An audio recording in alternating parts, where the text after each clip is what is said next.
Good morning. आप पहले पढ़ रहे थे रिस्क पोइम, जिसका हिंदी अर्थ आपने पढ़ लिया है और मैं आशा करता हूँ कि आपको पूरी तरीके से समझ में आ गया होगा। अब आज हम करते हैं रेफरेंस, कॉन्टेक्स्ट, एक्सप्लेनेशन इस पोइम का। तो सबसे पहले लिखते हैं रेफरेंस। तो रेफरेंस में लिखेंगे ये पंक्तियाँ या इन पंक्तियों में दीज लाइनेज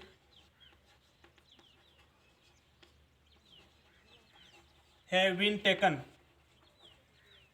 यानी ये पंक्तियाँ ली गई हैं from the poem.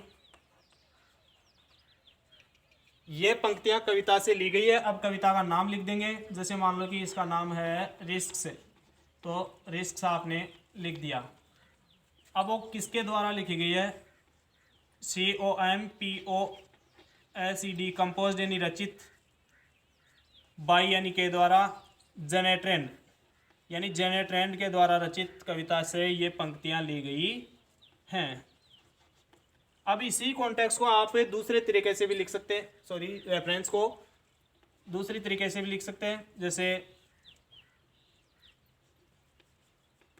This is an extract from the poem,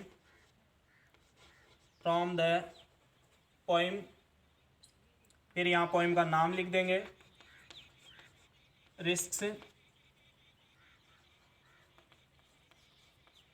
written by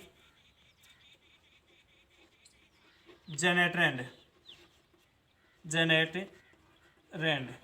अब देखो इसमें कोई चेंजमेंट नहीं है, इसका और इसका सेम ही अर्थ है। यहाँ देखो इसमें पोइम का नाम लिख रखा है और यहाँ ये पोइट का नाम लिख रखा है। ये इसी में ये पोइम है और ये पोइट है।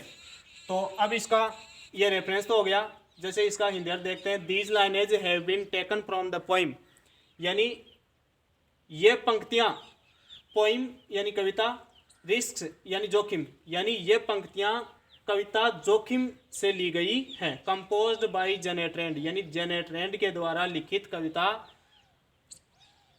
जोखिम से ये पंक्तियाँ ली गई हैं। इसी हिसाब से इन दोनों में से आप कोई सा भी लिख सकते हो, एक दोनों सही है। अब इसके आगे देखते हैं आप कॉन्टेक्स्ट इसका। अब देखो ये रेफरेंस और कॉन्टेक्स्ट ये दोनों हैं, ये पूरी पोइम की एक साथ ही हैं। यानी कोई सा भी पैराग्राफ हो, स्टैंजाज हो, आपको इनमें से एक लिख देना है, यानी यही लिखना है। आपका एक एक नंबर निश्चित होगा। जैसे कॉन्टेक्स्ट में लिखते हैं तो कॉन्टेक्स्ट में ऐसा जैसे क्या बताया गया है स्टैंजाज में, वो आपको यहाँ लिखना होता है। तो यहाँ ये लिखेंगे कि इन पंक्तियों में हमें कवि कहता है, तो in these lines the poet says to us that, यानी इन पंक्तियों में कवि हमें कहता है, इन पंक्तियों में कवि हमें कहता है कि जोखिम में प्रत्येक क्रियाविधि में या गतिविधि में सम्मिलित होती हैं। तो a risk is involved in every activity,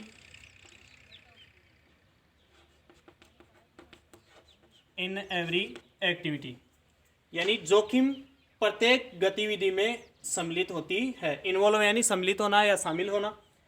इसी प्रकार से एक दो लाइन और लिख सकते हैं इसमें। जैसे मान लो कि कवि इस कविता के माध्यम से यह संदेश देता है कि हमें क्या करना चाहिए। तो the poet gives us A message, यानी संदेश देता है, मैसेज टू टेक रिस्क,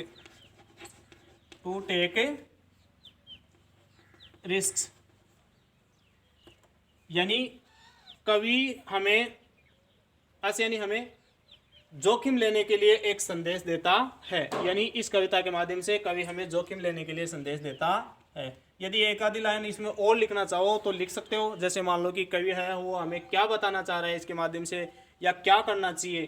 तो इसमें देखो आप एक लाइन और लिख सकते हैं, कवि के अनुसार जोखिम लेनी चाहिए निश्चित रूप से। तो according to the poet, according to the poet risk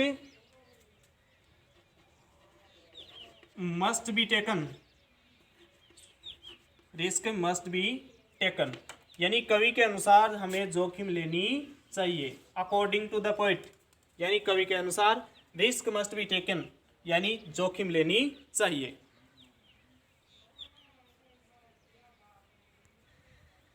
अब देखो हम इसका एक्सप्लेनेशन करते हैं। जो रेफरेंस कॉन्टेक्स्ट वो आपने लिखा है वो मतलब पूरी पोइम में से जैसे मान लो कि 6 स्टैंजाज है तो उन सब के लिए वही रेफरेंस लिखना है और वही कॉन्टेक्स्ट लिखना है, उन सब में सेम का सेम ही है। तो एक्सप्लेनेशन 6 है, 6 पैराग्राफ का, तो वो आपको मैं अलग अलग बता देता हूँ। जैसे मान लो कि पहला है तो आपको ऐसे लिखना है इसका आंसर बुक में टू लाफ ऐसे लिख करके ये डॉट डॉट करके ये लास्ट वाला वर्ड्स आपको लिख देना है। यानी इसका मतलब होता है कि आप इस स्टैंजाज का एक्सप्लेनेशन कर रहे हैं। तो ये एक्सप्लेनेशन यहाँ लिखोगे, एक्सप्लेनेशन की मीनिंग लिखोगे, एक्सप्लेनेशन यानी व्याख्या।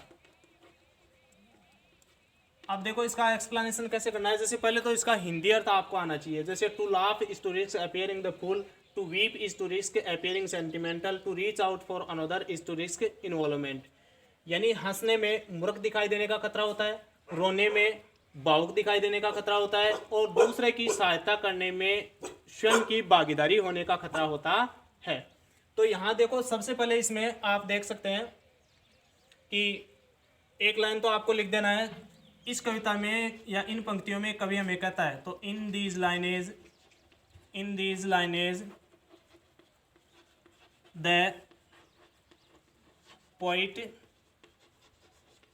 सेज टू अस, यानी इन पंक्तियों में कवि हमें कहता है दैट कि a risk is involved in every activity, यानी प्रत्येक गतिविधि में, यानी कोई भी गतिविधि हो उसमें इज इन्वॉल्व्ड शामिल होती है। इज इन्वॉल्व्ड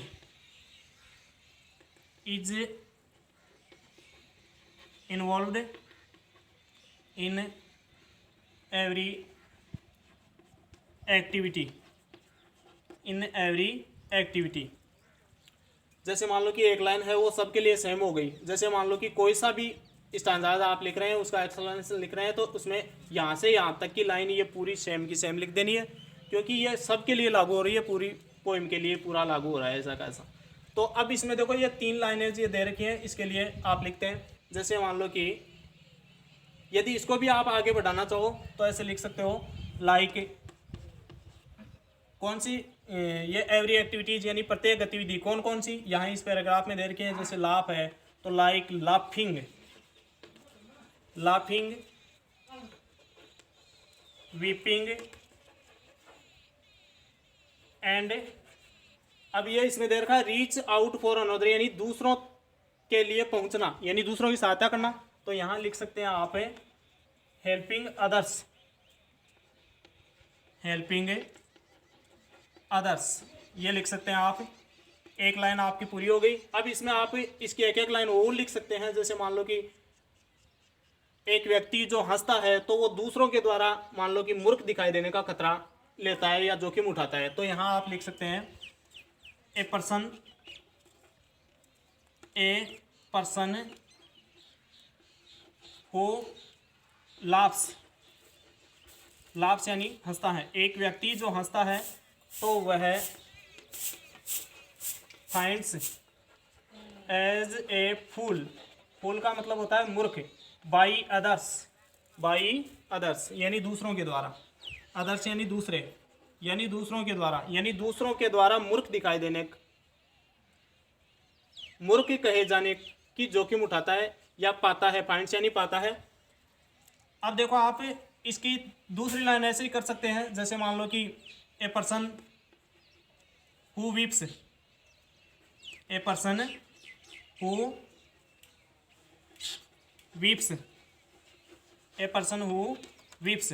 यानी एक व्यक्ति जो रोता है तो वह रिस्क लेता है, tax risk of appearing sentimental. अब इसका देखो आपने यहाँ जो दे रखा है वही लिखा है, tax risk of appearing sentimental.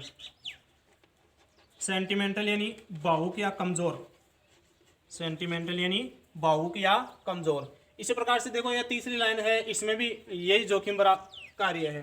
तो लाइकवाइज, लाइकवाइज का अर्थ होता है इसी प्रकार या इसी तरह।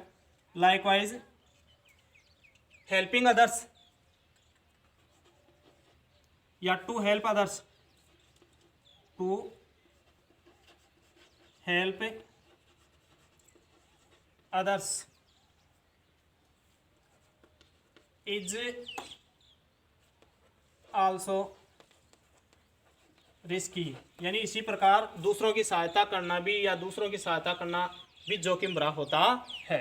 इस प्रकार से देखो आप अपना एक्सप्लेनेशन बना सकते हैं, इसमें कुछ भी जोर नहीं आ रहा है। जैसे मान लो कि ये लाइन है यहाँ से यहाँ तक कि ये आपने कॉन्टेक्स्ट में लिखी थी, वो की वो लिखनी है।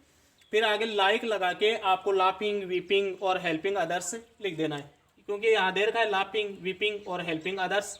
यहाँ इसका अर्थ होता है हेल्पिंग अदर्स यानी दूसरों की सहायता करना।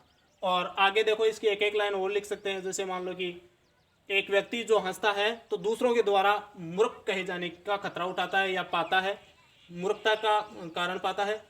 ए पर्सन हु वीप्स, एक व्यक्ति जो रोता है तो टैक्स रिस्क यानी जोखिम लेता है ऑफ अपीयरिंग सेंटिमेंटल यानी भावुक दिखाई देने की जोखिम लेता है।